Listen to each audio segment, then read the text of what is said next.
Dear lecturers, participants and guests of the 4th Spring Nobel Festival, a world of exponential innovation, Sakensi Folin Kazakh Agritechnical University, the general partner of this event, is hosting this year's festival. For 65 years of its activity, KATU has trained more than 70,000 specialists, successfully working in all major sectors of the agrotechnical sphere. Among the ranks of our graduates are deputies of the Parliament of the Republic of Kazakhstan, heads of leading enterprises, nationally known public figures, and athletes.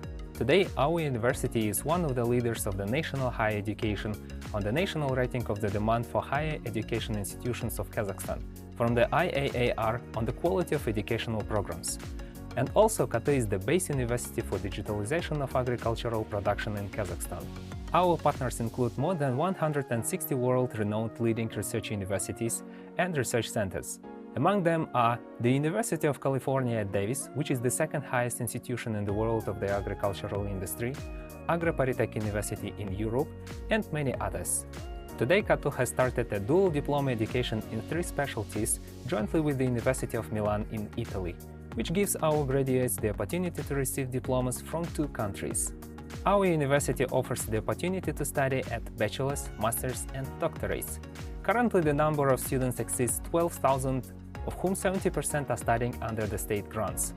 There is a full opportunity to study in the military department. All necessary conditions are created for them to be qualified specialists. The university aims for a seamless experience in any format of education. For students, there is a printing office and a library equipped with an electronic system that has more than 1.5 million book collections.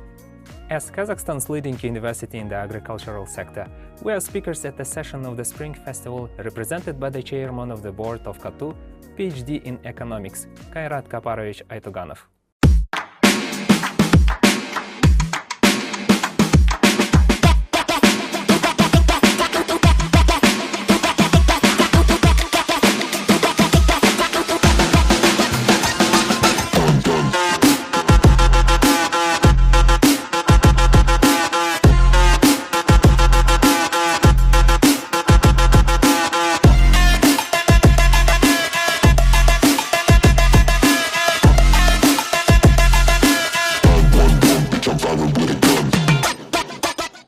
The title of my talk is The Technological Imperative for Ethical Evolution, and that can sound a little bit dry.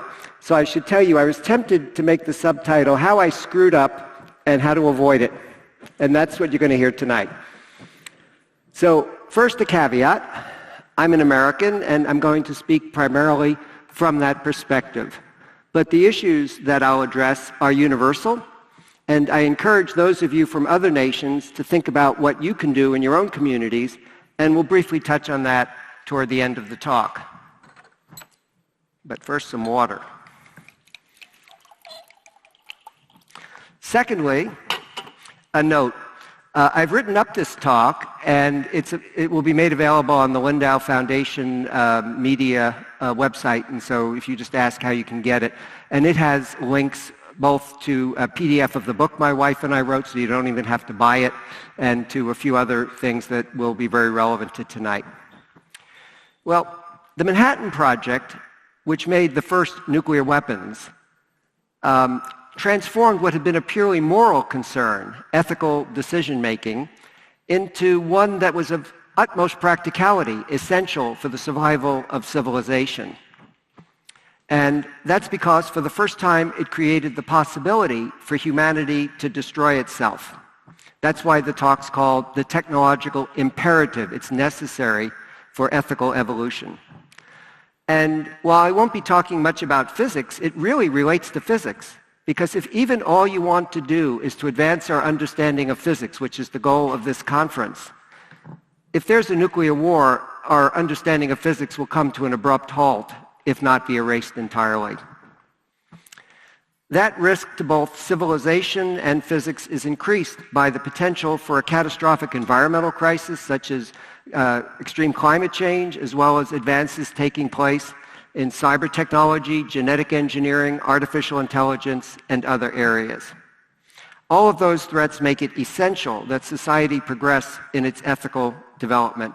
And by the way, life gets a lot better. I can tell you from personal experience. So most of this talk is going to be 8 lessons that I learned, usually the hard way, meaning I screwed up, but eventually I came to see it. Lesson number 1, it's easy to fool ourselves, or to put it more personally, it was really easy to fool myself. So the story starts in March 1975, before most of the young, actually all of the young researchers were born. The U.S. National Bureau of Standards, as it was then called, proposed a National Data Encryption Standard, or DES. It had a 64-bit key, which was not that unusual because computers tend to run 8, 16, 64, numbers like that.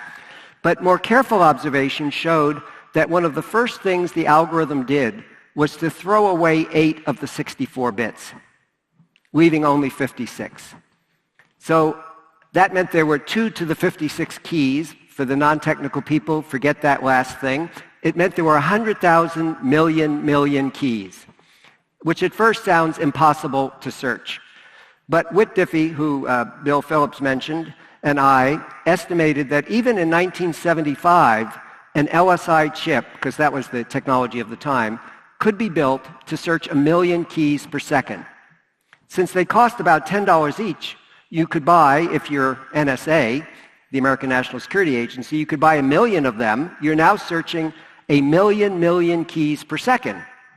So it only takes 100,000 seconds, or a little more than a day, to search 100,000 million keys. And the equivalent cost, we estimated, was about $10,000 per solution. So this was inadequate. So we thought this was a bug, and so a mistake. We wrote to NBS expecting them to fix it. It was easy to fix it. It was cheap to fix it. But they never really answered us on that issue. So we wrote more letters. I did more research. I met with people in our integrated circuits lab and refined the estimate. After 6 months, it became clear this was not a bug. It was a feature. How so? NSA, the American National Security Agency, did not want a publicly available cryptographic system that it couldn't break. So Whit and I decided we had to go public with this. In fact, we were given that advice, that we're not going to change it by writing letters to the government. We had to get Congress involved. We had to get the media involved. And as we're getting ready to do that, in January 1976, and I remember this meeting well, 2 NSA employees, very high-level people, flew out from Maryland to California and talked with us. And they basically said, if you keep talking this way, you're going to really hurt national security.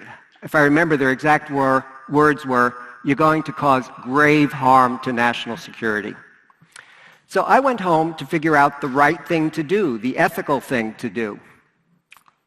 But as I'm trying to figure out the right thing to do, an idea pops into my head unrequested. Forget about what's right and wrong. You'll never have more of a chance to be famous. Run with it. Well, who wants to jeopardize national security just to be famous? Well, actually, a lot of us, but we wouldn't admit it. And at that time, I wouldn't have admitted it. And I liken this to having a devil on my shoulder. You know, in a movie, how the devil's whispering in the actor's ear?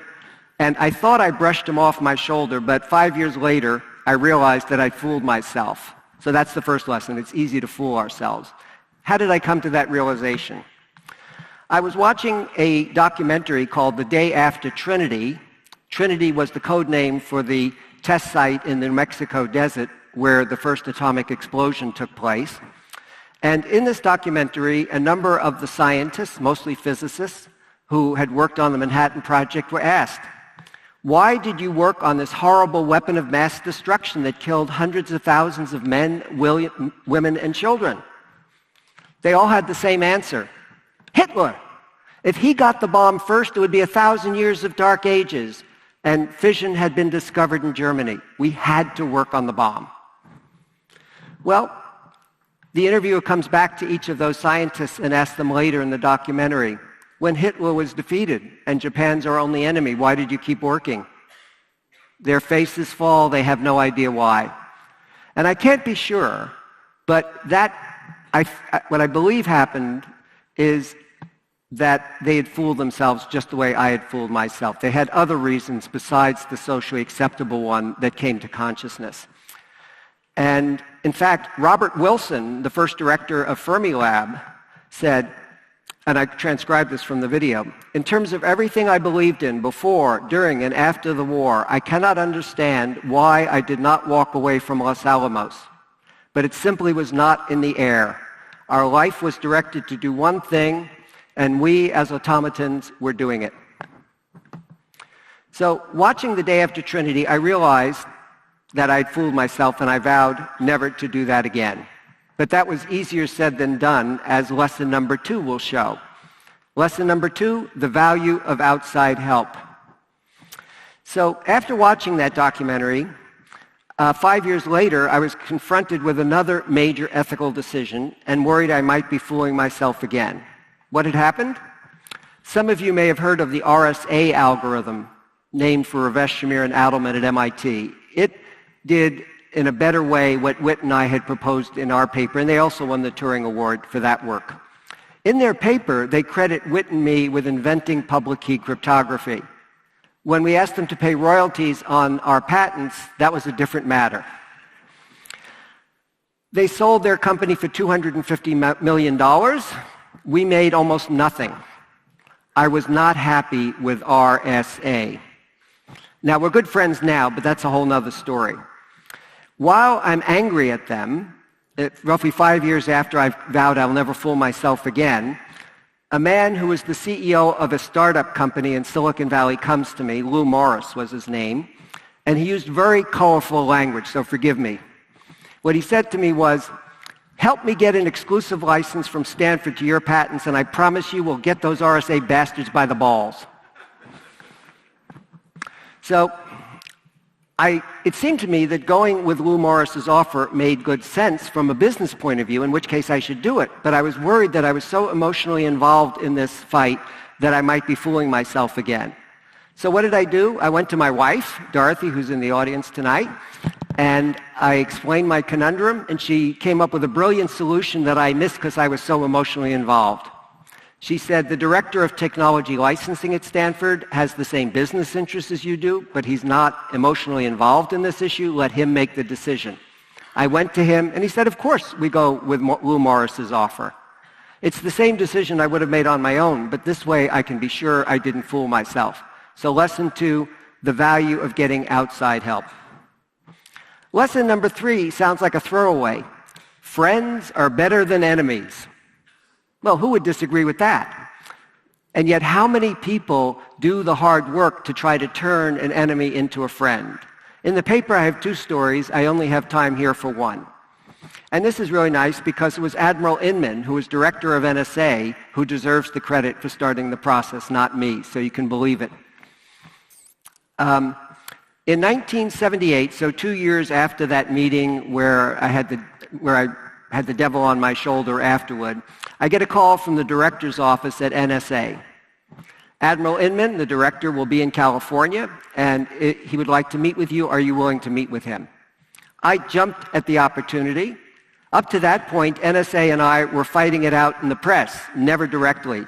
And NSA never really said anything. In fact, there's a joke that NSA stands for no such agency and never say anything. And so this was a chance to talk to NSA directly. So I'll never forget when a few weeks later, Admiral Inman comes to my office at Stanford, and the first thing he does is look at me and say, he smiles and says, "Nice to see you don't have horns." I was being depicted as the devil incarnate at NSA. The second thing he said is, "I'm meeting with you against the advice of all the other senior people at the agency." Which makes sense. If I'm the devil, it's not going to do any good to talk to me. So he was willing to take the risk of talking to someone that might be the devil. He was willing to take the risk of turning an enemy into a friend. And out of that first cautious meeting, we developed a friendship. And in fact, today we're good friends, and he signed 2 statements of support. I'll only tell you about one for my most recent project, Rethinking National Security. It questions our approach to national security at a very fundamental level. And having a former director of NSA sign a statement of support gets rid of the argument, you don't know what you're talking about. Now, Admiral Inman wouldn't have done that if he didn't agree with the statement, but he also wouldn't have done it if we were enemies. Friends really are better than enemies. Lesson 4, get practice by correcting even minor ethical lapses. Well, you remember how I fooled myself in 1976. By the way, the decision I made was the right decision, and it's explained in the paper. Admiral Inman has said so. He's changed his mind. But it was sheer luck that I made the right decision using unethical means. So I'd fooled myself in 1976. In 1986, 10 years later, when Lou Morris came to me with that wonderful offer that I won't repeat, I realized I might be fooling myself. What had happened in the middle? Well, I'd come to regard even minor ethical lapses as unacceptable. Failings that I previously wouldn't even have recognized as unethical became important issues for me to work on. For example, mistreating my wife, being angry with my wife. That doesn't seem like a big deal.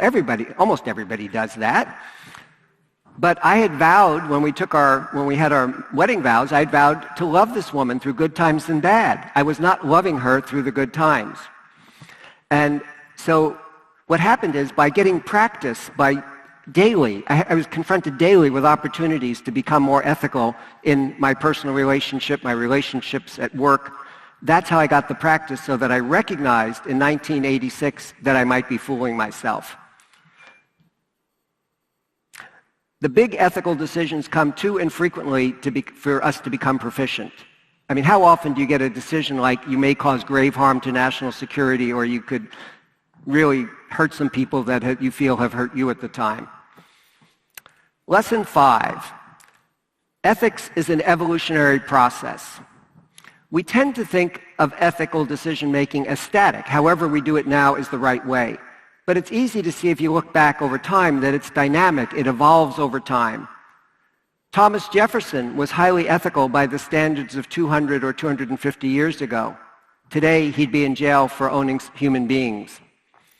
The British legal system, to take something that deals with the Turing Award, it's named for Alan Turing. The British legal system hounded Turing to death over his sexual orientation. He was a homosexual.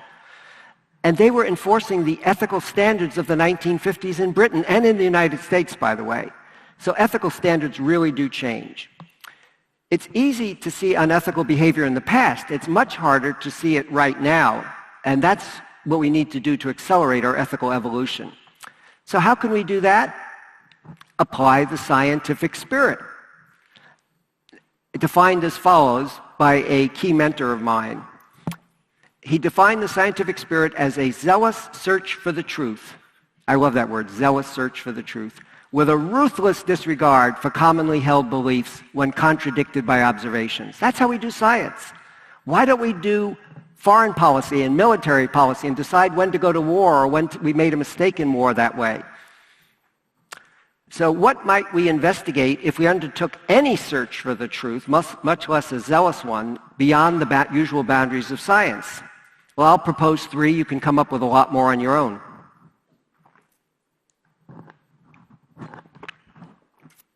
How ethical is society's current approach to nuclear weapons, threatening to kill millions, probably billions of human beings, sometimes over relatively minor issues like the Cuban Missile Crisis? There was nothing really at stake there worth that kind of risk.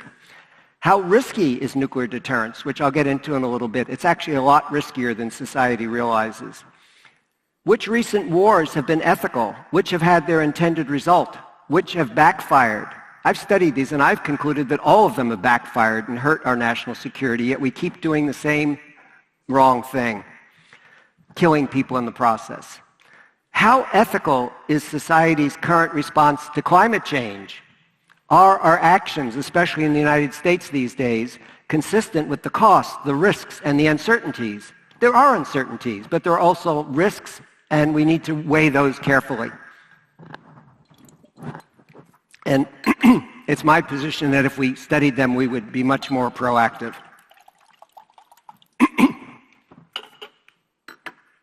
Well, let's look at, while there are many man-made existential threats on the horizon, the only one that could destroy us as we're sitting here, I'm speaking, you're listening, what is it?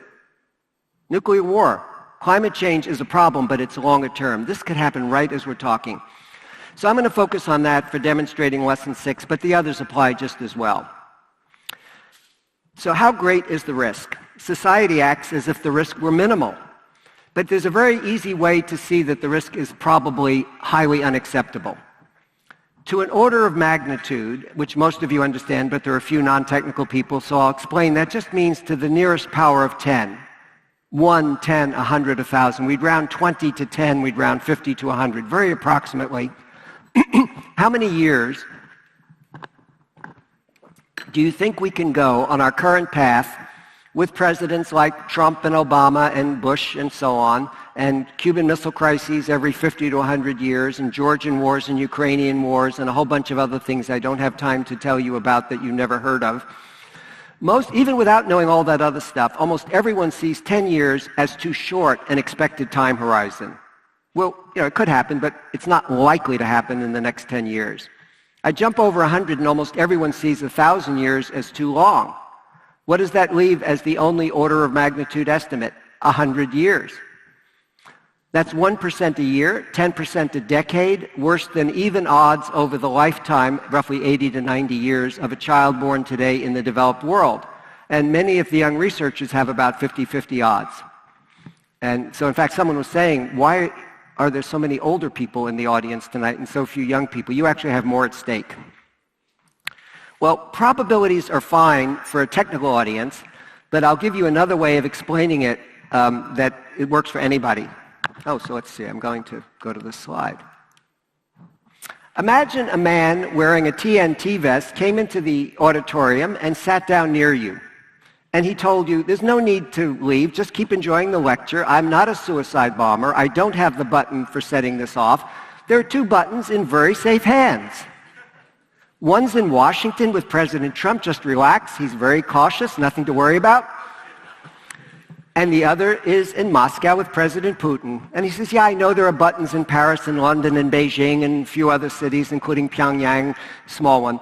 And the terrorists are trying to get one. But just sit here. You'd still get out of we'd evacuate this auditorium as fast as we could. So why, just because we can't see the weapons controlled by those buttons, have we as a society sat here for 50 or 60 years complacently assuming that because the Earth's explosive vest has not yet gone off, it never will? So in summary, lesson 6, technology requires accelerating our ethical evolution. It's not just moral, it is of the utmost practicality. Lesson 7, there's hope of humanity becoming more ethical. Believe it or not. Now, I'm convinced there's hope. Why is that? Most fundamentally, I have hope because of how I have transformed my wife and I together have transformed our relationship. We were close to divorce 40 years ago, roughly 10 years into our marriage, and we thank each other every day now. And it's the same kind of changes, the same asking questions instead of getting furious, getting curious instead of furious, that's needed internationally and at the personal level. And I'm a different person from who I was 40 years ago. If I can change as much as I can have, anybody can and nations can. The second reason for hope may seem paradoxical at first. Many people see this as a quixotic adventure, a fool's errand. But the work that leads to the best results usually looks foolish a priori. When I wrote it up, I said often looks foolish, and I recommended that the young researchers ask the Nobel laureates among you whether their work was encouraged at first or whether it was discouraged. I see Danny sitting in the front row, and I know he would. And actually, I've talked to 5 or 6 of you, and only one maybe wasn't discouraged. So this is the norm. So it's actually great that people think it's a fool's errand. The third reason for hope, we need to accelerate the process, not start it from scratch. Many parts of the world have abolished slavery, something that was deemed quixotic, impossible 200, 300 years ago. They've established universal suffrage, again, unheard of. before that, improved human rights, and even started to tackle environmental degradation. Even on the nuclear front, there is progress. You may not get that impression from the newspapers and the TV, but the world's nuclear arsenals have fallen 80% since the peak of the insanity. In 1986, there were over 70,000 nuclear weapons in the world. Today, there are only 14,000. Now, that's still enough to do a hell of a lot of damage, and we need to get it lower, but it's an 80% reduction. Don't forget that. Lesson number 8. Everyone can play a role. Well, many of you are already working on one or the other of these issues. In fact, Brian Schmidt introduced the My Now Declaration on Climate Change 4 years ago at this very conference. And I'm honored to be speaking at the same series of Lindau meetings that gave rise to not only the 2015 My Now Declaration on Climate Change, but the 1955 My Now Declaration on Nuclear Weapons and War.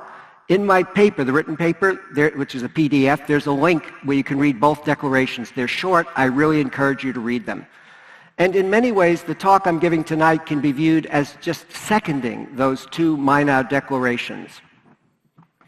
Of course, even when one is a Nobel laureate, I'm sure the question frequently arises, what can I, a single individual, do on such a huge problem?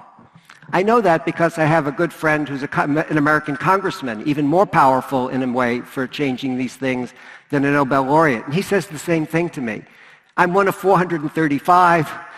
That's in the House. Then we still need to get the Senate. We need to get the president. And then we have to worry about the electorate voting us out of office because we do things that seem so crazy to them, even though they make sense.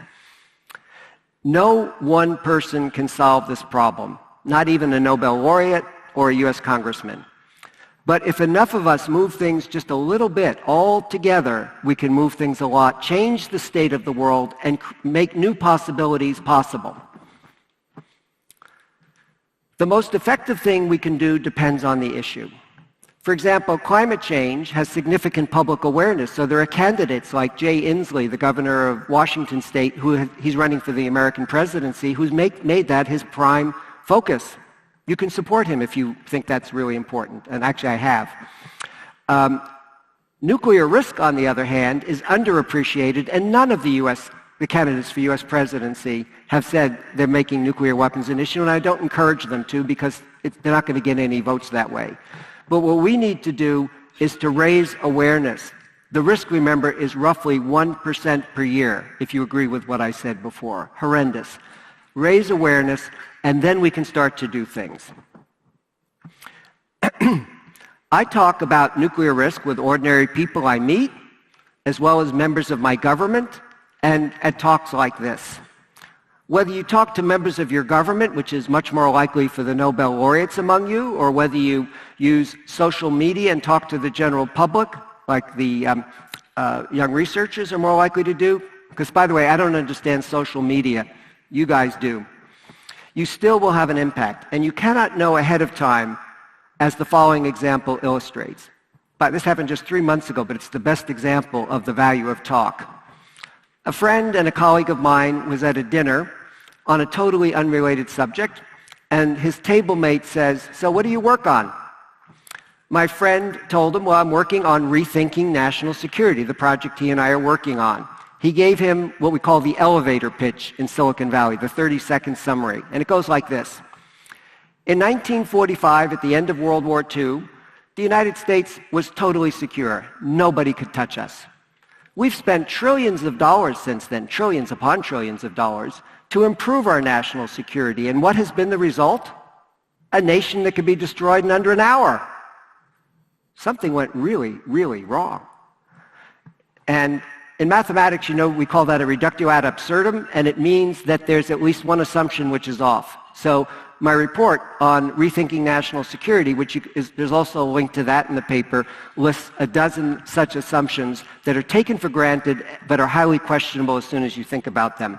Remember the zealous search for the truth with a ruthless disregard for commonly held beliefs when contradicted by the data. Now, my friend's table mate offered to help.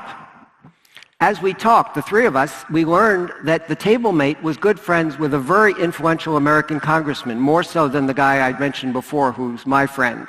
We're talking with that congressman, and at this point, it looks like some really good things might happen. Now, I've had enough experience to know that that could fall through.